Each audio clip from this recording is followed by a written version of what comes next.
Jadi kalau dibilang tidak ada buktinya, banyak sekali buktinya. Bahkan waktu Dirtipidum mengadakan press conference baru ketahuan ternyata Joko Widodo itu cuma tamat sarjana muda. Upaya kami adalah untuk tetap melakukan segala hal untuk dalam kasus hukum ini. Ya, kalau dalam cerita itu saya juga menjelaskan soal ada hobi pemeliharanya agak aneh yang dilakukan oleh Jokowi, termasuk memelihara kodok dan lain sebagainya. Ini ya itulah, tanyakan pada yang bersangkutan lah ya. Itu orang tuh yang yang dipelihara tuh biasanya pantas-pantasnya itu ya kucing, ya kuda apa gitu, ini kodok, biawak gitu. Aneh. Ikan arowana masih mending ya. Itu mungkin karena dia memelihara banyak cebong, jadi ya dulu makanya kodok yang dipelihara. Jadi memang parah ya. Ya, jadi dia menumpang isu SMK ini untuk pencitraan dirinya sendiri, dan kemudian dia sampai ke Jakarta. Jadi ini mirip-mirip dengan apa yang sudah statementnya Pak Yusuf Kalla. Ya, jadi Pak Yusuf Kalla mengatakan itu yang membawa Jokowi ke Jakarta itu adalah saya gitu. Pak Yusuf Kalla kan mengatakan sama, nggak ada SMK, nggak ada Jokowi juga.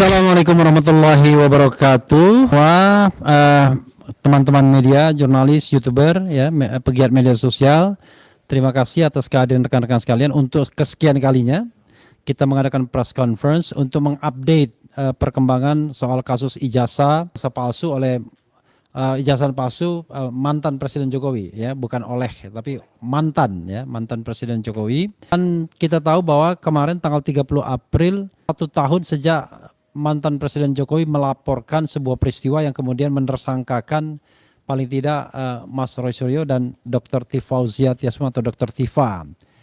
Ada juga tersangka lainnya, tetapi dari 8 tersangka itu 3 sudah menempuh jalur restoratif justice, tinggal 5. Selain 2 yang disebutkan tadi, di klaster 1 ada Rizal Fadila, ada Kurnia Tri Royani, dan ada Rustam Effendi. Nah, kami kawan-kawan semua ingin menyampaikan perkembangan yang signifikan yang mudah-mudahan ini baik ya bagi kita semua.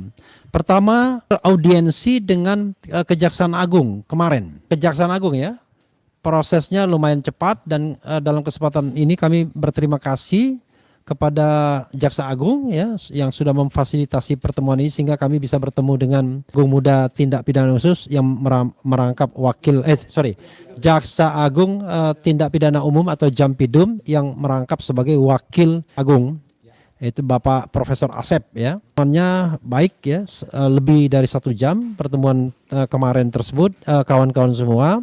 Intinya adalah kami menyampaikan soal formil maupun material pada pertemuan kemarin. Soal formil sudah kami sampaikan juga ke Kejaksaan Tinggi DKI bahwa kasus ini sudah tidak layak lagi ditindaklanjuti. Ini atau perkara ini seharusnya sudah dihentikan kan untuk restoratif justice, karena Mas Roy dan Dr. Tifa tidak punya niat sedikit pun untuk meminta maaf dalam mekanisme restoratif justice. Tetapi sekali lagi penghentian perkara, memang perkara ini sudah tidak layak ditindaklanjuti, sudah terjadi pelanggaran-pelanggaran hukum, pelanggaran-pelanggaran undang-undang, baik undang-undang tentang Kitab Undang-Undang Hukum Acara Pidana, baik KUHP yang lama maupun KUHP yang baru, juga pelanggaran terhadap tentang perlindungan saksi dan korban, Undang-Undang Nomor 31 tahun 2014, kemudian Undang-Undang tentang Administrasi Pemerintahan juga, dan bahkan peraturan Kapolri sendiri yang dilanggar ketika kita mempermasalahkan dihentikannya proses tentang ijazah di Bareskrim Mabes Polri misalnya begitu. Nah, karena itu secara formil karena sudah melanggar, dan yang paling fatal adalah bahwa pengembalian berkas perkara P19 itu sudah melewati waktu tidak tanggung-tanggung, yang tadinya 14 hari diberikan waktunya lewat menjadi 84 hari, lewat 70 hari kurang lebih. Ya, tidak-tidaknya lewat 70 hari. Karena itu kami mengatakan secara formil ini tidak layak. Nah, tetapi kepada Kejaksaan Agung kami juga mengatakan ya kepada Wakil Jaksa Agung yang merangkap Jampidum serta jajaran kira-kira ada 6 orang eselon 2 di sana, mulai Direktur A, Direktur B, Direktur C, Direktur D, kemudian ada juga Kapus Penkum, ya, ada juga pejabat eselon 2 lainnya. Jadi ada kira-kira 6 pejabat eselon 2 yang menyertai Wakil Jaksa Agung atau merangkap Jampidum. Kami juga menyampaikan hal-hal yang sifatnya material. Permasalahan misalnya penerapan pasal 35 pertama kali 35 Undang-Undang Nomor 11 Tahun 2008 tentang Informasi dan Transaksi Elektronik dengan ancaman 12 tahun penjara. Masalahkan penerapan pasal 32 ayat 1 Undang-Undang ITE yang sama karena kami menganggap itu penyelundupan hukum dan sudah disampaikan jalurnya melalui gugatan citizen lawsuit di Pengadilan Negeri Jakarta Selatan. Karena pengenaan pasal tersebut tidak sesuai dengan fakta dan peristiwa yang dilaporkan. Dan memang tidak ada pembahasannya sama sekali ya. Mas Didit sebagai ahli ketika dimintai keterangan itu tidak mendapatkan keterangan apapun tentang mengapa pasal 32 ayat 1 dan pasal 35 itu dikenakan ya, kawan-kawan sekalian. Demikian juga pengenaan undang-undang ITE lainnya pasal 27A, pasal 28 ayat 2, kami menganggap hal tersebut juga tidak patut dikenakan kepada klien kami, baik Mas Roy maupun Dr. Tifa. Bahkan untuk pasal 28 ayat 2 Undang-Undang ITE nomor 1 2024 ada semacam kebingungan, semacam hal-hal yang conflicting. Kenapa? Karena pasal 28 ayat 2 itu sudah dicabut dengan undang-undang tahun 2023 itu undang-undang KUHP. Undang-undang nomor 1 tahun 2023 ya. Tetapi ternyata pada tahun 2024 ada perubahan undang-undang ITE apalagi pasal 28 ayat 2. Pertanyaannya adalah karena undang-undang KUHP ini baru berlaku pada tahun 2026, mana sesungguhnya yang mau diacu? Karena ini berkonsekuensi pada ancaman hukuman. Kalau menurut KUHP baru ancaman hukumannya 4 tahun, tapi kalau menurut Undang-Undang Nomor 1 tahun 2024 ancaman hukumannya 6 tahun. Karena ini sangat menentukan, karena menentukan orang bisa ditahan atau tidak. Demikian juga pengenaan mengenai pasal fitnah dan pencemaran nama baik. Nama baik kita sudah tahu kawan-kawan semua bahwa tidak bisa dikenakan terhadap apa-apa yang menjadi keputusan atau kepentingan publik. Dan kita tahu bahwa untuk kepentingan publik itu tidak berlaku namanya pasal pencemaran nama baik. Dan itu sudah di-state oleh domain. Dan sebelumnya dalam Undang-Undang Kebebasan Informasi juga dinyatakan sebagai public domain. Jadi lengkap. Nah itu hal-hal yang kami sampaikan baik secara formal dan secara material selama 40 menit kepada Wakil Jaksa Agung yang juga Jampidum, Jaksa Agung Tindak Pidana Umum. Hal-hal lain yang kami sampaikan adalah kondisi Mas Roy, ya, kondisi Dr. Tifa, di mana kami katakan 2 orang ini adalah 2 orang yang bermanfaat di Republik ini, ya. Mas Roy ini adalah ahli telematika yang sering dimintai orang untuk memberikan keterangan ahli dalam kasus-kasus yang terkait dengan masalah telematika dan dimintai negara, ya. Sebelum kita semua ini mentas di sini, Mas Roy, terutama kalau di infotainment, pakar telematika Roy Suryo, video itu asli, biasanya kan begitu kan. Jadi dia ini menonton video kan. Dr. Tifa kita tahu kondisinya saat ini sedang mengambil 2 PhD sekaligus. Kami sampaikan juga kepada Wakil Jaksa Agung. Karena itu ini crucial time bagi Dr. Tifa untuk menyelesaikan 2 PhD-nya di tengah kasus yang seharusnya tidak menimpanya. Karena ini di bawah kebebasan menyatakan pendapat baik secara lisan dan tulisan, tapi toh tetap diancam hukuman 12 tahun penjara. Jadi kami sampaikan juga kondisi kedua tersangka ini, dan tentu saja kita coba lihat Roy Suryo dan Dr. Tifa apakah beliau berdua ini penjahat yang memang patut diganjar hukuman 12 tahun penjara. Itu kami sampaikan kepada Wakil Jaksa Agung, ya. Terkait dengan audiensi kami pada Kejaksaan Agung. Nanti kami akan berkirim surat lagi yang memperdalam hal-hal yang sifatnya material. Karena pada waktu kami menghadap Jampidum atau Wakil Jaksa Agung, karena 2 rangkap jabatan, sampaikan surat yang kami sampaikan ke Kejati DKI. Nah, surat ke Kejati DKI itu memang baru bersih hal-hal yang sifatnya formal. Nah, material akan kami susulkan tidak hanya ke Kejaksaan Agung, tapi juga akan pada Kejaksaan Tinggi DKI dan pada penyidik Polda Metro Jaya. Begitu ya. Untuk melengkapi, saling melengkapi apa yang menjadi perkembangan kasus ini. Baik secara formil maupun material. Kawan-kawan semua, yang kedua yang ingin saya sampaikan, yang ingin kami sampaikan adalah kami sudah ngedraft surat kami ke Komnas HAM. Surat itu akan disampaikan nanti Senin, tetapi suratnya sudah per tanggal 30 April ini. Karena berdasarkan tanggapan Komnas HAM, surat itu harus sudah disampaikan 15 hari kerja. Kerja itu insya Allah belum jatuh tempo pada tanggal 4 Mei nanti. Tetapi suratnya sudah kami buat tertanggal 30, tapi soal teknis besok libur, maka kemudian baru akan disampaikan pada tanggal 4 Mei nanti. Surat ini berisi mengenai catatan-catatan kami mengenai kemungkinan adanya pelanggaran hak asasi manusia. Sebagai contoh misalnya, lampaunya waktu dalam pengembalian berkas perkara P19 yang lebih dari 70 hari. Itu potensial untuk melanggar hak asasi manusia. Apalagi misalnya pencekalan yang tanpa surat menyurat, tiba-tiba dicekal begitu saja, hampir 6 bulan ya. Kalau misalnya hitungannya sejak diperiksa sebagai tersangka pada tanggal 13 November 2025, maka nanti pada tanggal 13 Mei nanti itu sudah akan 6 bulan pencekalan. Pencekalan ya. Kemudian wajib lapor juga begitu. Kalau pencekalan 6 bulan wajib lapor nggak ada aturannya. Tadi Dr. Viva yang kita dengar adalah dia dari rekan Ramdansyah, dia mengatakan bahwa Dr. Viva masih wajib lapor hari ini, ya. Dan kemudian dia bilang, ini berkasnya sudah di mana? Sudah dilimpahkan kemana? Sudah ke kejaksaan. Apakah saya tidak perlu wajib lapor lagi? Mengingat berkasnya sudah dilimpahkan ke kejaksaan. Tapi kata penyidik, tetap wajib lapor. Padahal wajib lapor itu ya walaupun kesannya sederhana, tapi sesungguhnya kan belenggu. Semacam rantai bagi bagi tersangka untuk tidak bisa pergi kemana-mana. Bayangkan kalau rumah Mas Roy itu di luar kota kan, ribetnya minta ampun. Itu mengenai surat kami ke Komnas HAM dengan potensi pelanggaran hak asasi manusia yang mungkin terjadi ya.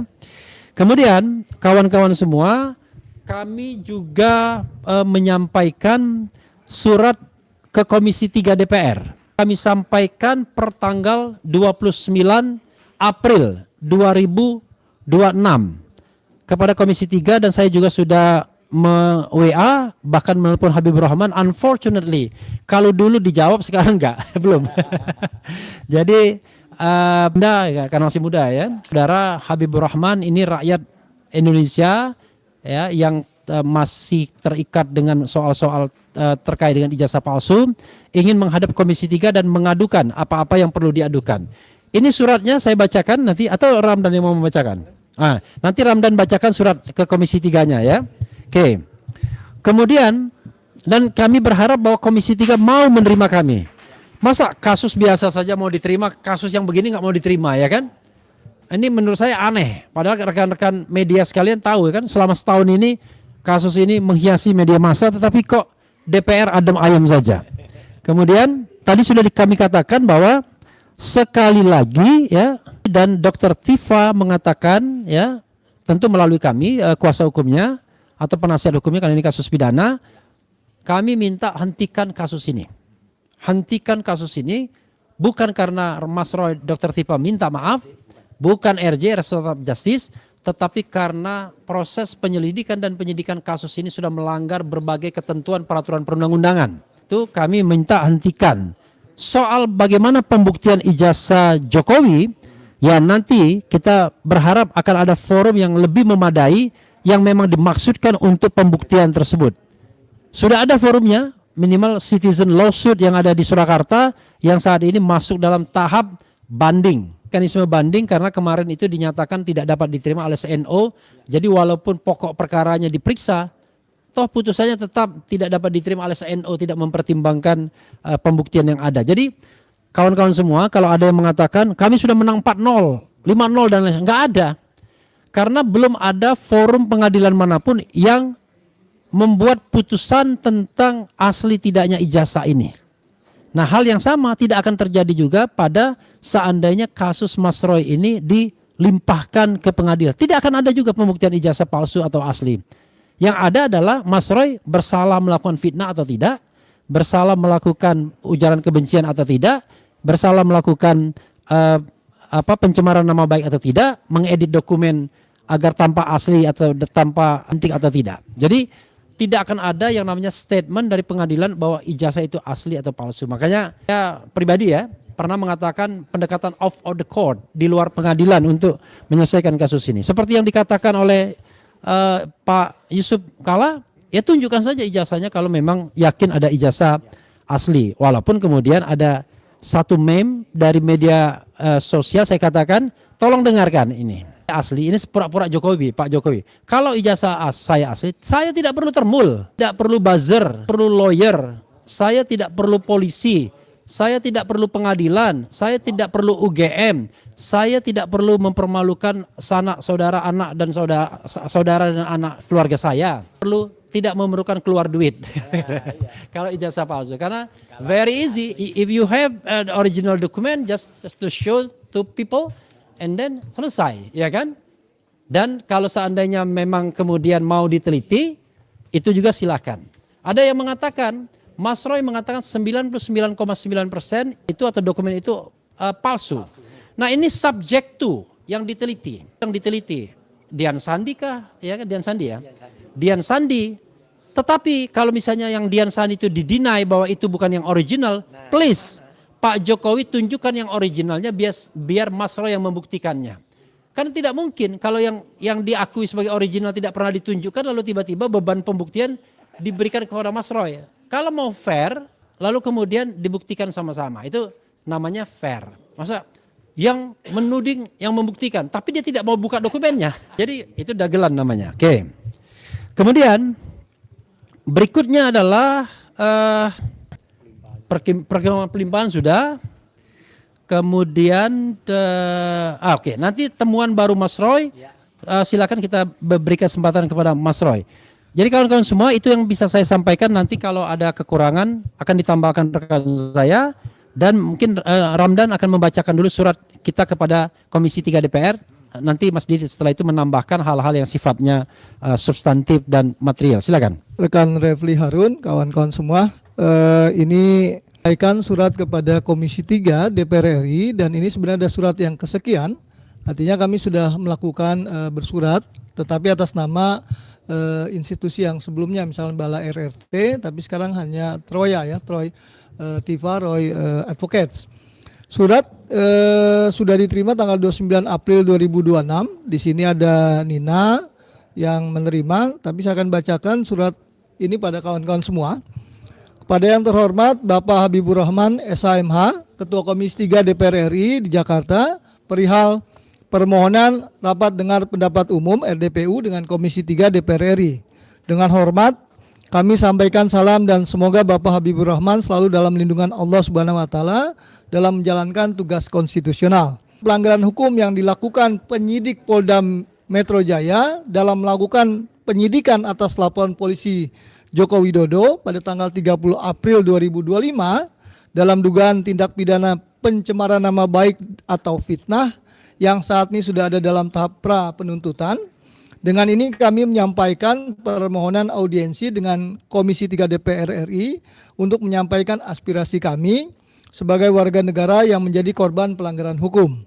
Kami mengharapkan peran Komisi 3 DPR RI untuk menjalankan fungsi pengawasan penegakan hukum yang melanggar 1. Undang-Undang Nomor 1 Tahun 2023 tentang Kitab Undang-Undang Hukum Pidana KUHP yang baru, Undang-Undang Nomor 20 Tahun 2025 tentang Kitab Undang-Undang Hukum Acara Pidana, kemudian Undang-Undang Nomor 11 Tahun 2008 tentang Informasi dan Transaksi Elektronik, sebagaimana telah diubah dengan Undang-Undang Nomor 1 Tahun 2024 dan Undang-Undang 31 Tahun 2014 tentang perlindungan saksi dan korban oleh penyidik Polda Metro Jaya.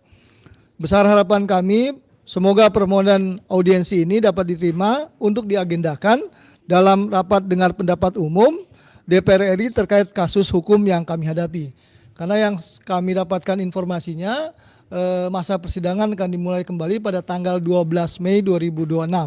Sehingga kami berharap di masa-masa persidangan awal kami sudah diterima karena ini terkait dengan soal kepastian hukum. Berikutnya, demikian surat ini dibuat untuk menjadi pertimbangan Bapak untuk menerima kami. Atas perhatiannya diucapkan terima kasih. Hormat kami, KRMT Suryo Noto Diprojo ditandatangani, dan kemudian Dr. Divawizia Tiasuma ditandatangani. Nah, untuk itu ini sudah kami sampaikan, terdeliver dengan baik, dan berharap semoga Ketua Komisi 3 DPR RI atau Wakil Ketua Komisi bisa menerima kami, sehingga kami bisa menyampaikan segala hal terkait dengan prinsipal kami. Demikian, makasih rekan-rekan. Oke, ya tadi surat kepada DPR. Ada yang mengatakan begini, wah ini Mas Roy sama Dr. Tifa minta kasus perkara dihentikan karena tidak ada buktinya. Brek. Mulai dari dokumen Dian Sandi, dokumen Sigit Sunarta, dokumen Dirtipidum, kemudian dokumen dari KPUD dan KPU Jakarta, KPU RI, kemudian fenomena Kasmujo, kemudian barangkali 709 dokumen yang sedang kami minta daftarnya melalui gugatan atau permohonan kami nanti ke Komisi Informasi Pusat. Jadi kalau dibilang tidak ada buktinya, banyak sekali buktinya. Bahkan waktu Dirtipidum mengadakan press conference baru ketahuan ternyata Joko Widodo itu cuma tamat sarjana muda. Tapi apakah Joko Widodo itu sama dengan Jokowi Presiden? Nah, ini juga persoalannya. Apakah foto yang di ijazah itu adalah foto Jokowi? Itu juga persoalannya. Ini bukan foto Jokowi, ya, tapi foto Joko Widodo mungkin. Tapi Joko Widodo yang bukan Jokowi. Ya. Jadi wartawan, media tidak perlu bingung mengikuti ini karena memang ini memang sederhana pembuktian ijazah asli atau tidak, tetapi yang jadi masalah adalah siapakah orang-orang di foto-foto itu. Yang difoto pakai toga di depan seolah-olah gedung pusat UGM dengan Idayati, foto yang ada di ijazah yang gondrong belah tengah kacamata, lalu foto yang presiden. Jadi Dr. Tifa yang jelas dengan matematika Bayesiannya mengatakan antara foto di ijazah dan foto Jokowi muda itu 92,37% berbeda. Karena kalau foto Jokowi muda itu rambutnya belah pinggir, agak tipis, kemudian dahinya agak lebar kelihatan, ya. Berbeda pokoknya dengan yang gondrong belah tengah kacamata berkumis.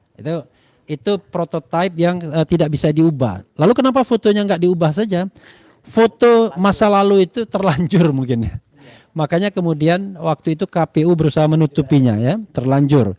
Tapi sekali lagi ini adalah dugaan-dugaan, ya, dan kami melakukan ini dalam rangka pembelaan terhadap klien kami. Jangan sampai kemudian wah ini fitnah lagi. Lama-lama semua advokat dilaporkan dalam membela kliennya.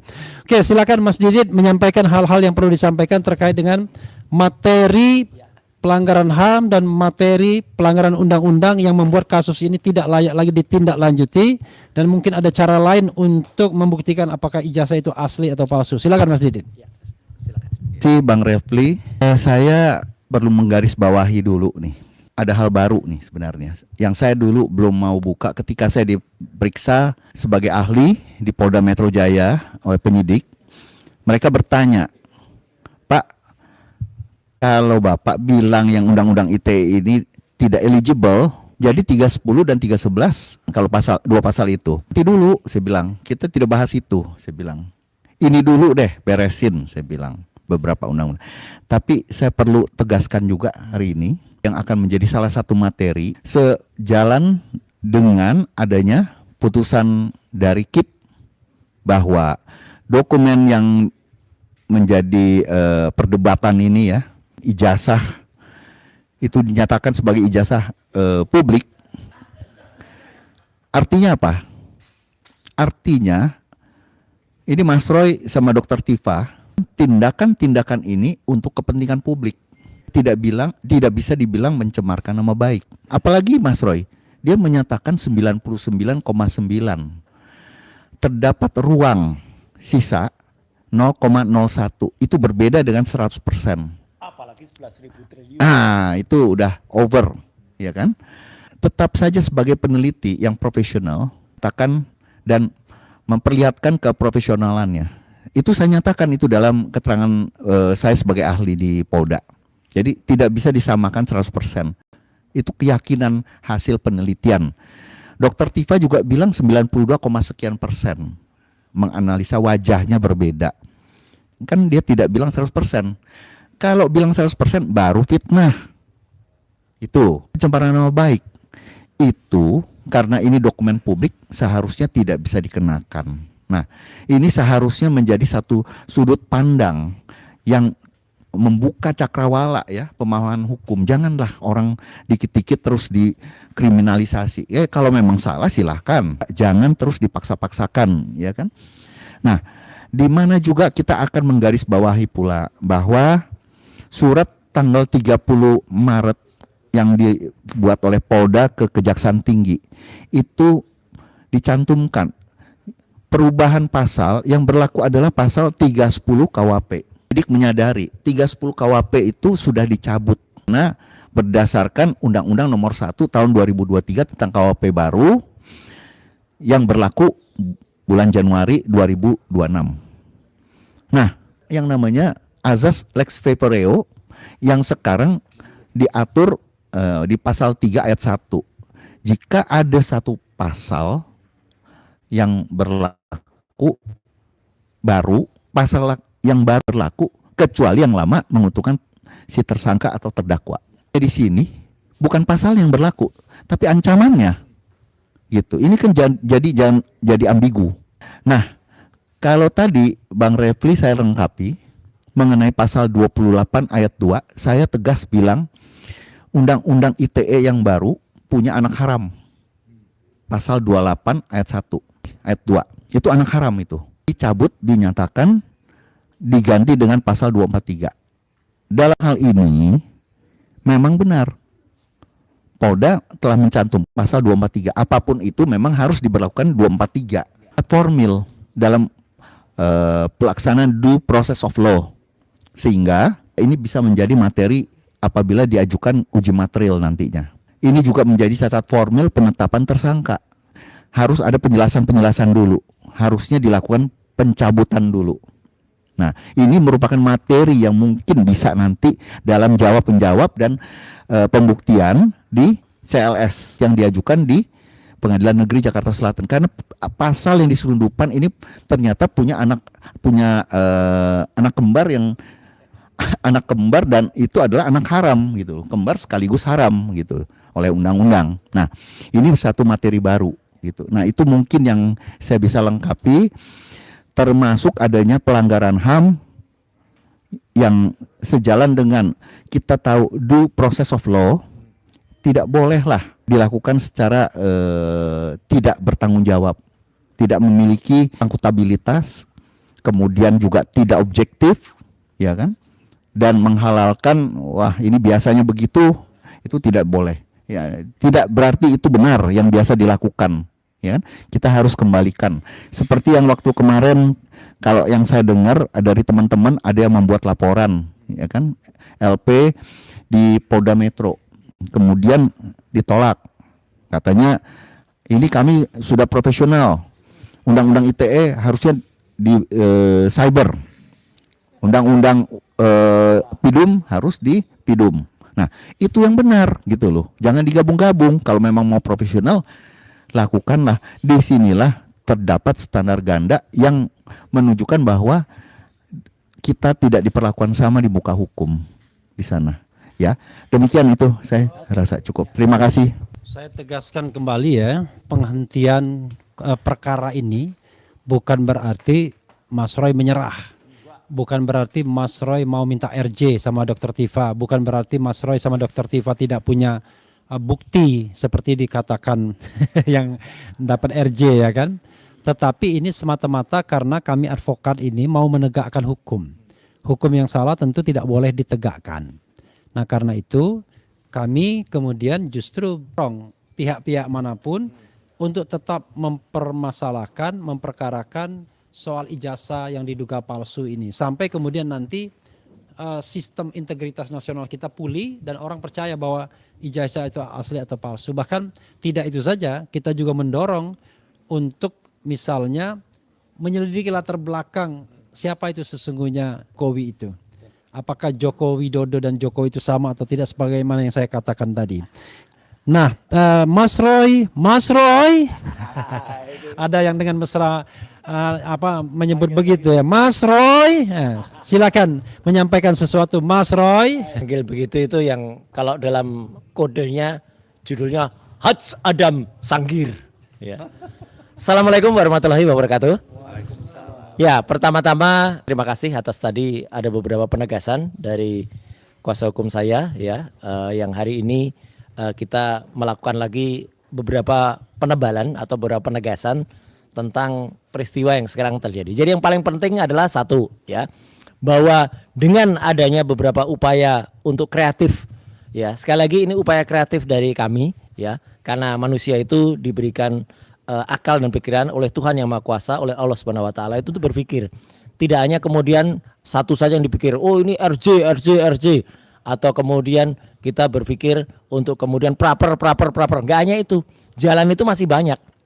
Makanya banyak yang kaget dan banyak yang kemudian tergagap dan banyak kemudian seperti apa ya, senewen gitu ya. Setelah melihat langkah kami untuk mendatangi Kajati, DKI Jakarta, Kejaksaan Tinggi ya, kemudian bahkan diterima di kantor Kejagung ya kemarin ya, dan makanya semuanya berkata, wah apalagi yang dikatakan. Kemudian kami bersurat lagi ke DPR, dikatakan sudah putus asa dan lain sebagainya. Sama sekali tidak. Itu justru adalah kewajiban dari kita sebagai umat manusia untuk melakukan segala cara, segala upaya untuk melakukan. Bahkan ya permintaan ya, bukan lagi permohonan tapi sebenarnya penegasan permintaan untuk kasus ini di stop.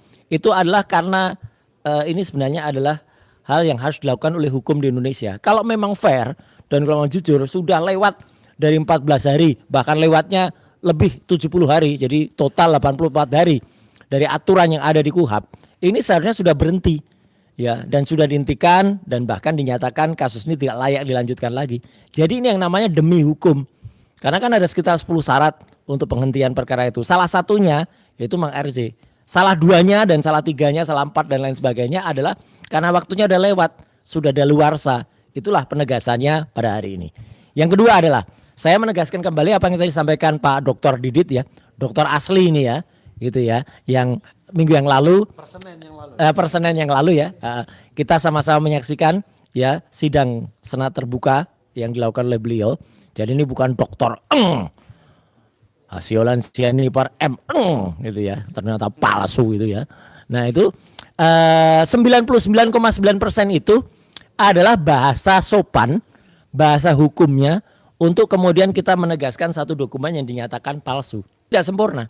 Dan ini tidak mesti harus ada di buku Jokowi White Paper. Kan dikatakan mana hitungannya yang 99,9% nggak ada loh.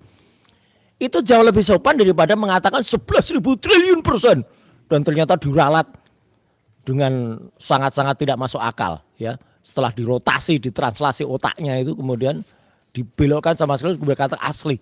Gimana bisa 11.000 triliun % palsu atau menjadi asli? Bahkan saya khususnya tetap menggunakan 99,9%. Kalau Dr. Tifa menggunakan Mathematica Gaussian untuk menyatakan 93, sekian % ya. Itu kami memang saling memegang prinsip inilah yang namanya penelitian yang ilmiah. Angka 99,9% itu asalnya dari mana?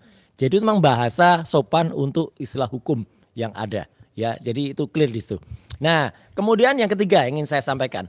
Sekali lagi ingin saya sampaikan bahwa apa yang barusan juga kita press conference kan di sini minggu lalu adalah tetap tidak ada yang berubah. Kalau dikatakan itu berubah-ubah, katanya tadinya tidak ada yang namanya Haj Adam. Kok kemudian itu dikatakan ada di mana? Tidak ada yang berubah sedikit pun. Dalam materi yang dipaparkan oleh Resmond Hasiolan Sianipar ya, yang mengaku doktor ini di tayangan salah satu TV menunjukkan sebuah hitungan dan digugat atau dipertanyakan oleh peneliti muda kita yang bernama Topi Merah, yang kemudian ini ditampilkan. Dan apakah Topi Merah salah menganalisis ini? Tidak sama sekali. Pada menit keempat 19 ya, itu bahkan si Resmond itu mengatakan silahkan ini diuji. Silahkan ini dilakukan proses perhitungan. Dan ternyata setelah diuji dan dilakukan proses perhitungan function seperti apa yang dia tuliskan, munculnya tidak seperti ini. Jadi itu resmi dari Dian Sandi. Kalau aslinya Dian Sandi dilakukan proses ilmiah seperti ini, hasilnya tidak akan mungkin tulisan watermarknya muncul. Jadi tulisan watermarknya muncul karena sudah ada editing yang dilakukan, sudah ada rekayasa yang dilakukan. Itulah intinya dari topi merah. Jadi editingnya itu bukan hanya pada tulisan Gajah Adam, bukan. Tetapi untuk memunculkan semua ini, diedit lagi. Ibaratnya bahasa gampangnya ditebalkan lagi.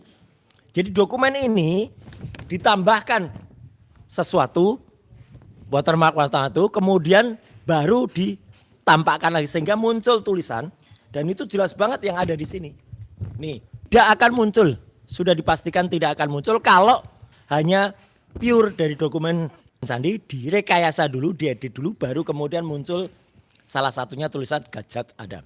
Apakah tulisan Gajah Adam ini ada juga di ijazah yang lain? Ada, tetapi tempatnya berbeda. Nah, itulah kuncinya. Karena tempatnya berbeda, maka kami juga mempertanyakan kepada pihak Universitas Gadjah Mada, mana aturan soal watermark security index ini? Harus ada, jangan kemudian dibuat backdatingnya, ya. Kemudian dokumennya baru dibuat. Karena ini dokumen tahun 85, aturannya juga harus 85. Jangan seperti si Andi Aswan itu, ya. Yang kemudian si Andi Aswan itu, ya, itu membuat atau mengambil ukuran tahun 2024, aturan tahun 2024 untuk menjelaskan peristiwa tahun 1985. Lah itu namanya, kalau istilah Pak Al-Katiri, ya, ibunya lahir, anaknya lahir lebih dulu dari ibunya. Belum lahir, anaknya sudah lahir. Jadi itu yang nggak bisa dilakukan. Kemudian penegasan lagi, saya secara pribadi telah juga menjadi saksi ketika penandatanganan atas nama beberapa lawyer, ya, antara lain ada di sini ada Mas Gafur Sangaji, ya, kemudian ada juga Mas Aspardi Piliang dan Mas Asamkan, ya, untuk mendukung topi merah, ya. Jadi saya sekaligus berada dan terbuka ini untuk lawyer-lawyer yang lain karena ini prinsipalnya beda, maka bisa saja lawyer yang lain juga ikut menambahkan. Dan itu tidak sama sekali tidak melanggar etika. Yang melanggar etika itu yang lawyer tadinya di sini, tiba-tiba ada di sana, kemudian melawan yang ada di sini. Itu jelas pelanggaran etika. Itu kalau dia ngerti, itu jelas-jelas itu namanya pelanggaran etika. Ya. Yang keempat yang ingin saya sampaikan, beberapa mungkin teman-teman mempertanyakan, kok tiba-tiba saya sedikit, ya, mengulas soal ijazah, soal SMK. Kenapa? Bukan apa-apa. Karena kebetulan minggu yang lalu saya diundang salah satu podcast dan saya cerita soal kebiasaan dan netonnya Jokowi.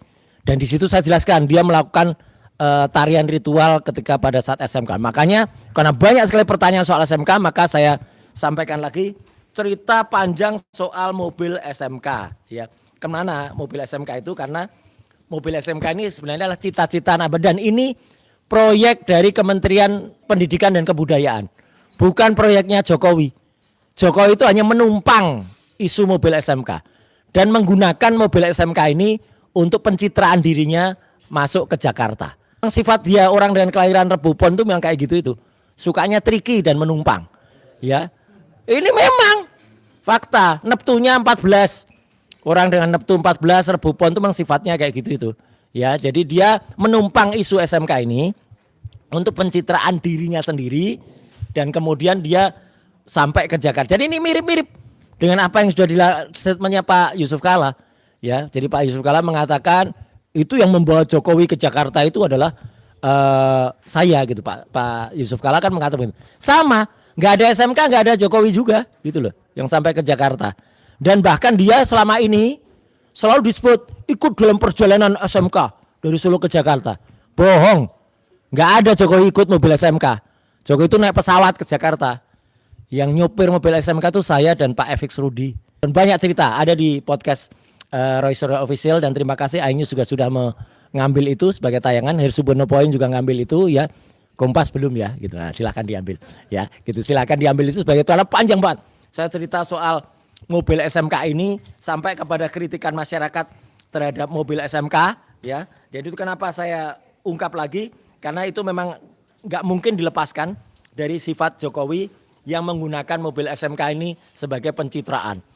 Ada dipesan 6.000 unit, dan lain sebagainya. Mana ada, itu nggak ada. Maka kalau itu disebut mobil goib ya memang jadinya memang goib ya mobil itu. Jadi itu yang saya sampaikan. Jadi sekali lagi hari ini press conference ini adalah untuk menegaskan upaya kami adalah untuk tetap melakukan segala hal untuk dalam kasus hukum ini. Ya kalau dalam cerita itu saya juga menjelaskan soal ada hobi pemeliharanya agak aneh yang dilakukan oleh Jokowi, termasuk memelihara kodok dan lain sebagainya ini, ya itu ya tanyakan pada yang bersangkutan lah ya. Itu orang tuh yang yang dipelihara tuh biasanya pantas-pantasnya itu ya kucing, ya kuda apa gitu, ini kodok, biawak gitu. Aneh, ikan arowana masih mending ya. Itu mungkin karena dia memelihara banyak cebong, jadi ya dulu makanya kodok yang dipelihara. Jadi memang parah ya, gitu kali. Jadi ini fakta aja saya bilang gitu, nggak ada yang saya tutup-tutupi karena itu memang faktanya demikian. Jadi sekali lagi ijazah tetap kita katakan 99,9% palsu. Mobil SMK adalah palsu. Saya bilang mobil SMK itu mobil dalam negeri. Ini loh, mobil aslinya Cina ini, Chang'an diubah jadi SMK Bima. Ini Fudai diubah jadi SMK Digdaya. Palsu dan goib. Maka kalau ada Mas Refli, kalau ada lucu-lucuan orang ada mobil kotak pakai kayu disebut SMK, ya memang odong-odong kayak gini tuh sekarang ya udahlah gitu ya. Dulu apakah Indonesia pernah punya ide itu? Ada dulu namanya Morina, mobil rakyat Indonesia. Pak Harto aja sudah mewujudkan mobil nasional itu namanya Kijang, sama Indonesia Jepang singkatannya ya. Datsun ada Sena, Pak Habibie, loh ya asli itu Mas. Pak Habibie itu dulu sudah ketika menjaman Ristek membuat mobil Maleo namanya. Tapi SMK itu adalah memang mobil China yang sekarang ya, pabriknya goib juga.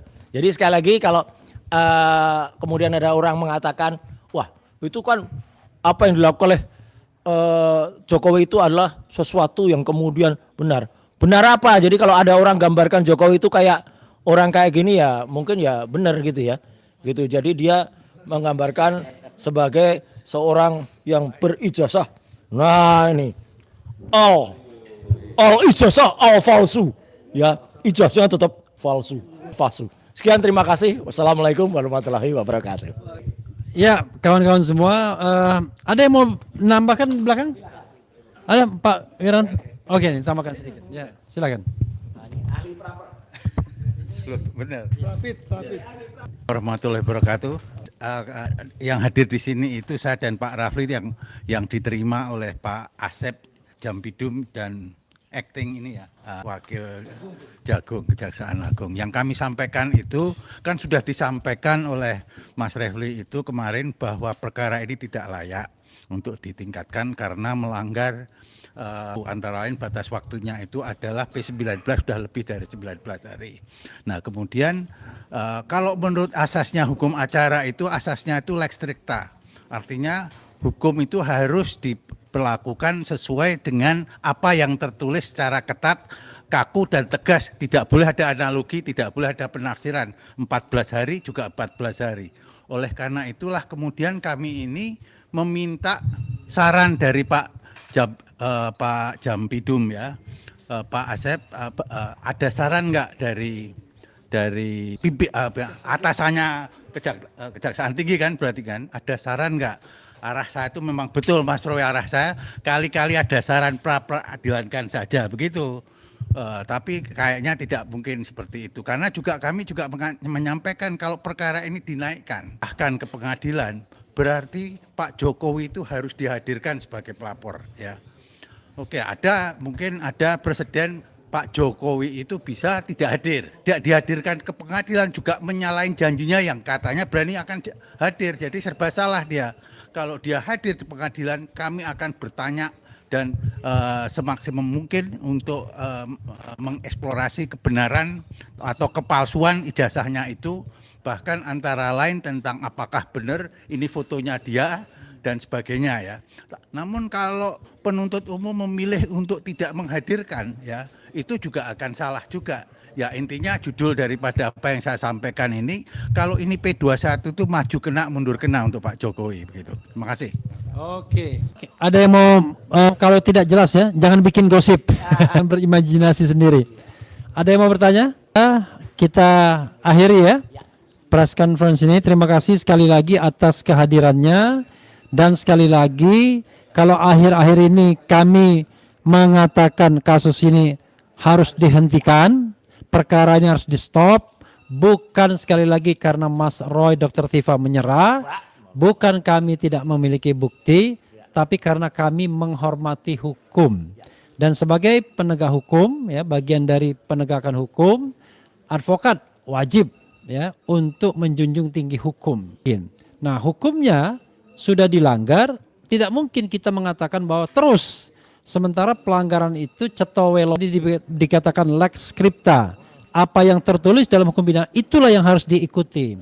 Saya menambahkan tentang hukum administrasi pemerintahan, kalau diskresi itu hanya boleh terhadap sesuatu yang tidak cetowelo-welo di undang-undang. Kalau undang-undang mengatakan harus segera dilimpahkan dalam jangka waktu 14 hari, itu tidak ada tafsir lain. Tidak boleh lebih dari 14 hari. Bahkan sehari pun tidak boleh. Lex scripta ya. Nah, karena itulah sekali lagi kalau misalnya ada yang mengatakan hal-hal lain selain yang kami katakan, itu karena mereka nggak paham saja, nggak mengerti saja, atau sengaja menggoreng-gorengnya seolah-olah Mas Roy dan Dr. Tifa menyerah atau mau minta RJ.